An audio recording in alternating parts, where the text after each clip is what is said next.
बिस्मिल्लाहिर्रहमानिर्रहीम। Maths pen में खुश आमदीद। आज के लेक्चर में हम दो डेफिनेशंस, एक ऑर्थोगोनल और दूसरी ऑर्थोनॉर्मल, इनको मैट्रिक्स पॉइंट ऑफ व्यू के हवाले से इनको डिस्कस करेंगे। स्टार्ट करते हैं orthogonal matrix. A real matrix A is orthogonal if A transpose is equal to A inverse. Real matrix, सबसे पहले रियल मैट्रिक्स कौन सा होता है? ऐसा मैट्रिक्स जिसकी जो एंट्रीज़ हैं वो सेट ऑफ रियल नंबर से बिलोंग करती हैं। फॉर एग्ज़ाम्पल, ये एक मैट्रिक्स है। एग्ज़ाम्पल में इसकी जितनी भी एंट्रीज़ हैं 1/9, 8/9, -4/9 एंड सो ऑन, ये सारी की सारी सेट ऑफ रियल नंबर्स में से हैं। तो ऐसे मैट्रिक्स को हम रियल मैट्रिक्स बोलते हैं। So a real matrix A is orthogonal. इस ए मैट्रिक्स को हम ऑर्थोगोनल कब बोलेंगे?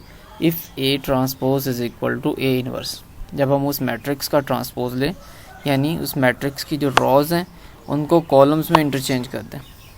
जितनी भी रॉज हैं, पहली रो को पहला कॉलम, दूसरी रो को दूसरा कॉलम, तीसरी रो को तीसरा कॉलम बना दें, तो ये हम उसका ट्रांसपोज इस तरह लेते हैं।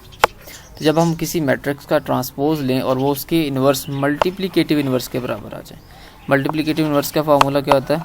ऊपर एडजॉइंट आता है उस मैट्रिक्स का और नीचे उस मैट्रिक्स का डिटर्मिनेंट।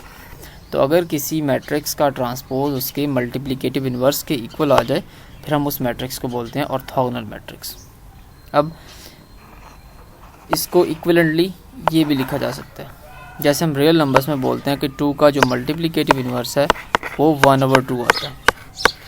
किसी एलिमेंट का मल्टीप्लिकेटिव इन्वर्स, अब इस एलिमेंट को हम उसके मल्टीप्लिकेटिव इन्वर्स से मल्टीप्लाई करें तो आंसर हमारे पास मल्टीप्लिकेटिव आइडेंटिटी आनी चाहिए।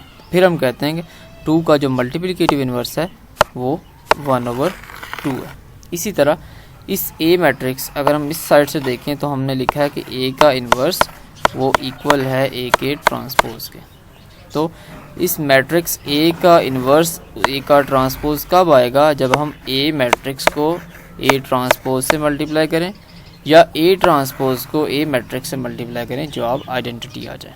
जैसे हमने इस एग्जांपल में किया था कि इस 2 को हमने इसके मल्टीप्लिकेटिव इन्वर्स से मल्टीप्लाई किया, आंसर आइडेंटिटी आ गया। या हम मल्टीप्लिकेटिव इन्वर्स को 2 से मल्टीप्लाई करें, यानी एलिमेंट से मल्टीप्लाई करें, आंसर में मल्टीप्लिकेटिव आइडेंटिटी आ जाए। तो हम इसको यूँ भी लिख सकते हैं कि ए का इन्वर्स ए ट्रांसपोज तब आएगा जब हम ए को, यानी एलिमेंट को, उसके इन्वर्स से मल्टीप्लाई करें या उसके इन्वर्स को उस एलिमेंट से मल्टीप्लाई करें, जवाब में आइडेंटिटी आ जाए। तब हम उस मैट्रिक्स को बोलेंगे कि वो ऑर्थोगोनल मैट्रिक्स है। That is if A into A transpose is equal to A transpose A is equal to identity, thus A must necessarily be square and invertible. अब ये कब ट्रू होगा? जब ए एक स्क्वायर मैट्रिक्स हो। चूँकि हमने इन्वर्स निकालना है, तो इन्वर्स निकालने के लिए हमें उसका स्क्वायर होना ज़रूरी है, यानी उसकी रॉज और कॉलम्स, उनकी तादाद इक्वल होनी चाहिए। तो उसके लिए हमें स्क्वायर चाहिए, और चूँकि हमें उसका इन्वर्स भी निकालना है तो वो इन्वर्टिबल भी होना चाहिए, यानी स्क्वायर और इन्वर्टिबल। इन्वर्टिबल का मतलब उसका डिटर्मिनेंट उस मैट्रिक्स का वो नॉन ज़ीरो है। तभी हम जब एडजॉइंट को डिटर्मिनेंट से डिवाइड करेंगे तो उसका इन्वर्स पॉसिबल होगा। तो ये एग्जांपल्स इसको समझते हैं। एक मैट्रिक्स गिवन है, ये रियल मैट्रिक्स है। Multiply A by A transpose, इस ए मैट्रिक्स को इसके ट्रांसपोज से मल्टीप्लाई करते हैं। पहली रो को पहला कॉलम बना देंगे, दूसरी रो को दूसरा कॉलम और तीसरी रो को तीसरा कॉलम बना देंगे। तो यहाँ पे क्या आ जाएगा हमारे पास? 1/9 आ जाएगा, फिर 4/9 आ जाएगा और 8/9 आ जाएगा। जब हम ए के ट्रांसपोज को, ए को उसके ट्रांसपोज से मल्टीप्लाई करते हैं या ए के ट्रांसपोज को ए से मल्टीप्लाई करते हैं, तो आंसर में हमारे पास आइडेंटिटी आ जाता है। यानी इसमें सिंपल हमने मल्टीप्लिकेशन करके चेक करना है। Multiply A by A transpose yields identity. तो जब आप मल्टीप्लाई करेंगे तो वहाँ से आंसर क्या आएगा? आइडेंटिटी मैट्रिक्स आएगा। दैट इज़, या हम ये भी कह सकते हैं कि A into A transpose is equal to identity. This means अगर ए को ए के ट्रांसपोज से मल्टीप्लाई करें तो आइडेंटिटी आता है, तो लाजमी तौर पे ए के ट्रांसपोज को ए से मल्टीप्लाई करें तब भी आइडेंटिटी आता है। In general A B is not equal to B होता है, यानी कि मैट्रिसेस में कम्यूटेटिव लॉ होल्ड नहीं करता। लेकिन जब दो मैट्रिसेस का आंसर आइडेंटिटी आ जाए तब उन मैट्रिसेस की पोजीशन को हम उल्टा लें तब भी उसका आंसर भी आइडेंटिटी ही आता है। तो उस केस में हम ये कह सकते हैं कि अगर ए को ए के ट्रांसपोज से मल्टीप्लाई करें और आंसर आइडेंटिटी आता है, तो हम ए के ट्रांसपोज को ए से मल्टीप्लाई करें तब भी आइडेंटिटी ही आता है। तो अगर ये दोनों कंडीशन सेटिस्फाई हो रही हैं तो इसका मतलब है ए का ट्रांसपोज ए के इन्वर्स के इक्वल है, दस ए इज़ ऑर्थोगोनल। यही ऑर्थोगोनल की कंडीशन है। तो आपने इसको इसी के ट्रांसपोज से मल्टीप्लाई करके चेक कर लेना, वो आइडेंटिटी ही आएगा। तब हम इस मैट्रिक्स को बोलेंगे कि ये एक इन्वर्टिबल मैट्रिक्स है। अब हम सपोज करते हैं, now suppose A is a real orthogonal 3x3 matrix with Ross. अब हमने साबित सपोज ये किया है कि ए एक रियल मैट्रिक्स है, ऑर्थोगोनल भी है, यानी उसको उसमें उसी मैट्रिक्स को ए को उसके ट्रांसपोज से मल्टीप्लाई करेंगे तो आइडेंटिटी आता है। और दूसरा वो 3x3 एक मैट्रिक्स है और उसकी रॉज या इनको हम रॉ वेक्टर्स भी बोल देते हैं, वो ये u1 वेक्टर है, u2 वेक्टर है और u3 वेक्टर। यानी पहली रो वो u1 वेक्टर की ये तीनों एलिमेंट्स हैं, दूसरी रो में u2 के तीनों एलिमेंट्स और तीसरी रो में u3 के तीनों एलिमेंट्स हैं। Because A is orthogonal we must have, हमने ऊपर कह दिया कि ए ऑर्थोगोनल है तो A into A transpose identity आएगा ही आएगा।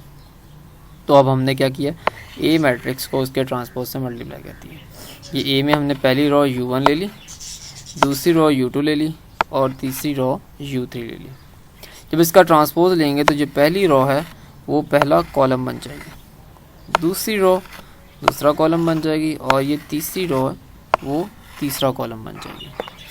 तो जब हम इनको मल्टीप्लाई करेंगे तो मल्टीप्लिकेशन हम करते हैं पहली रो को पहले कॉलम से मल्टीप्लाई करते हैं।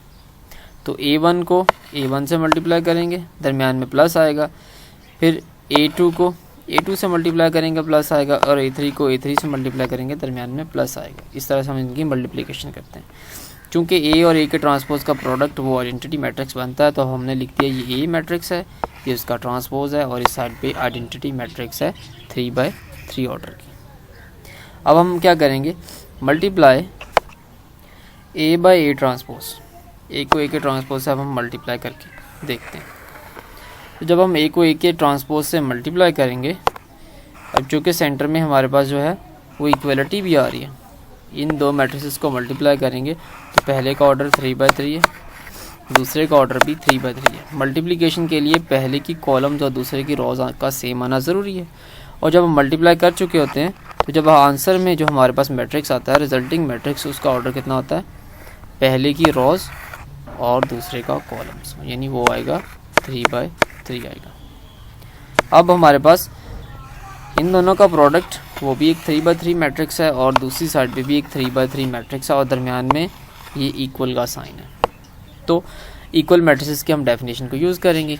इक्वल मैट्रिसेस क्या कहते हैं कि पहले इन दोनों के ऑर्डर्स वो सेम होने चाहिए, तब हम इन दो मैट्रिसेस, ये पहली कंडीशन है। दूसरी कंडीशन ये है कि उनकी करस्पॉन्डिंग एंट्रीज़ वो भी सेम होनी चाहिए।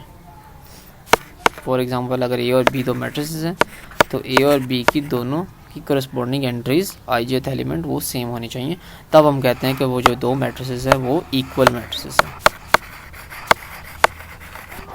अब इन दोनों, इसका प्रोडक्ट 3x3 है, इसका प्रोडक्ट 3x3 और दरम्यान में इक्वल का साइन भी है, यानी इक्वल मैट्रिसेस है तो उनकी करस्पॉन्डिंग एंट्रीज ऑर्डर तो सेम है, तो करस्पॉन्डिंग एंट्रीज वो भी सेम आएंगी।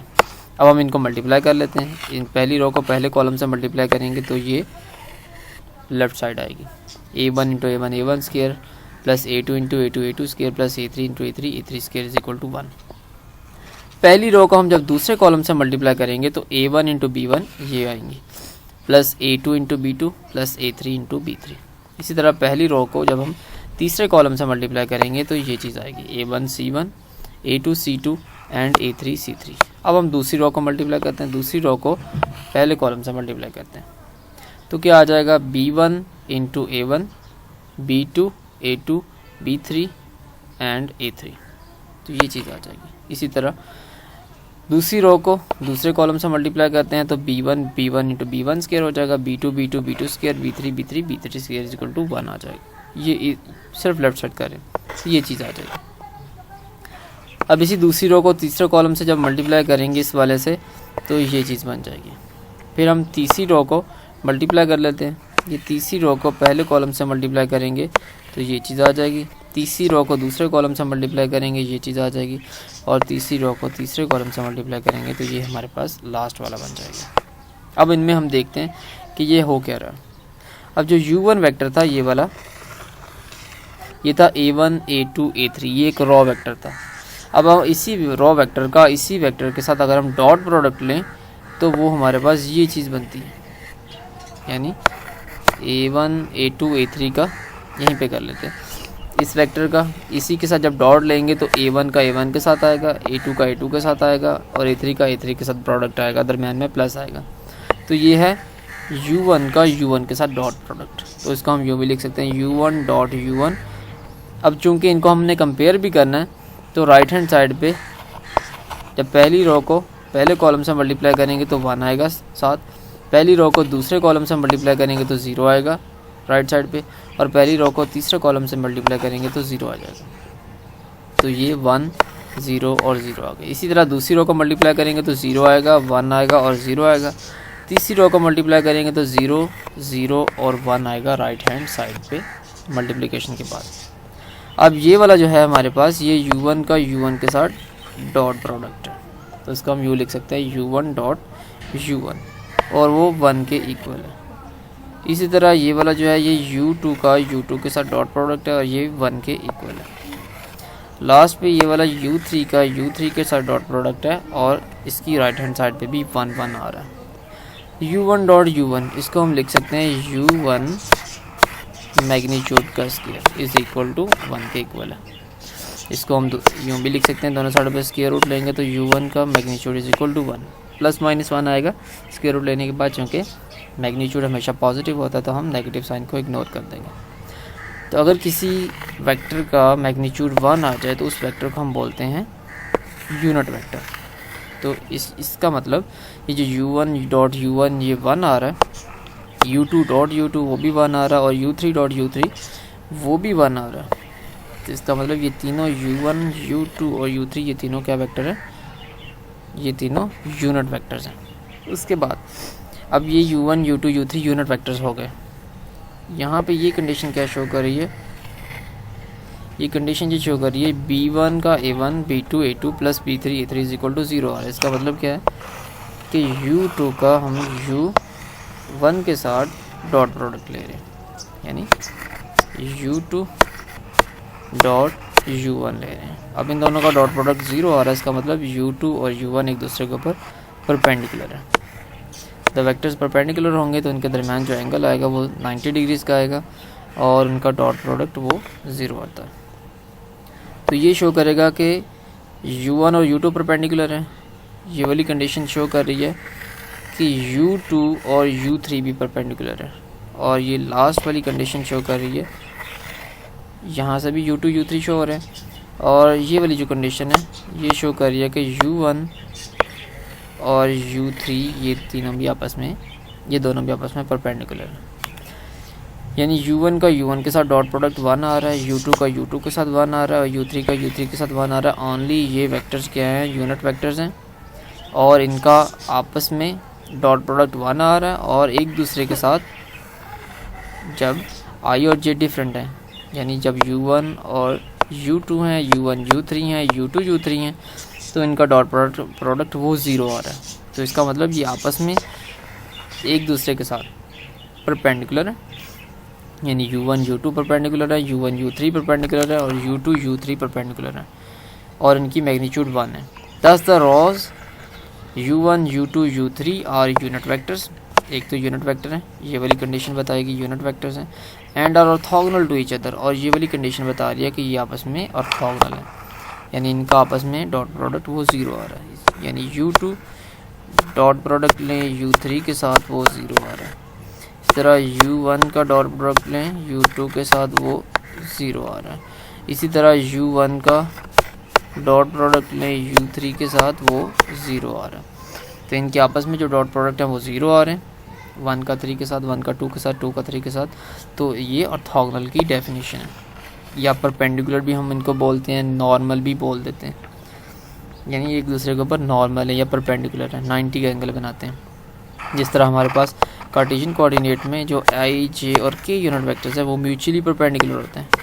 इसको आई कह दें, अगर इसको जे कह दें और ये के हो जाए, तो इनका आई और जे का डॉट प्रोडक्ट 0, जे का के डॉट प्रोडक्ट 0, के और आई का डॉट प्रोडक्ट 0 आता है। और आपस में इनका आई डॉट आई 1 आता है, जे डॉट जे 1 आता है और के डॉट के 1 आता है। तो ये एक दूसरे के ऊपर परपेंडिकुलर भी होते हैं यानी ऑर्थोगोनल होते हैं, और इनके जो मैग्नीट्यूड्स हैं वो 1 1 आते हैं, यानी ये यूनिट वेक्टर्स होते हैं।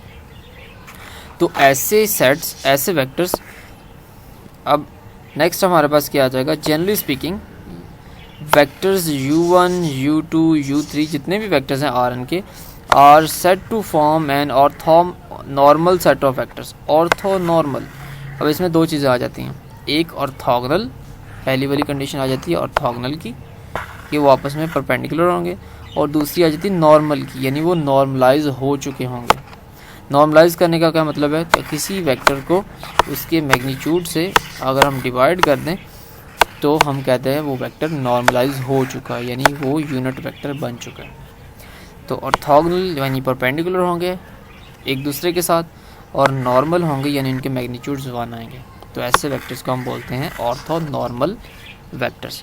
तो ऐसे वेक्टर्स का जो सेट बनेगा उसको हम बोलते हैं ऑर्थोनॉर्मल सेट ऑफ वेक्टर्स।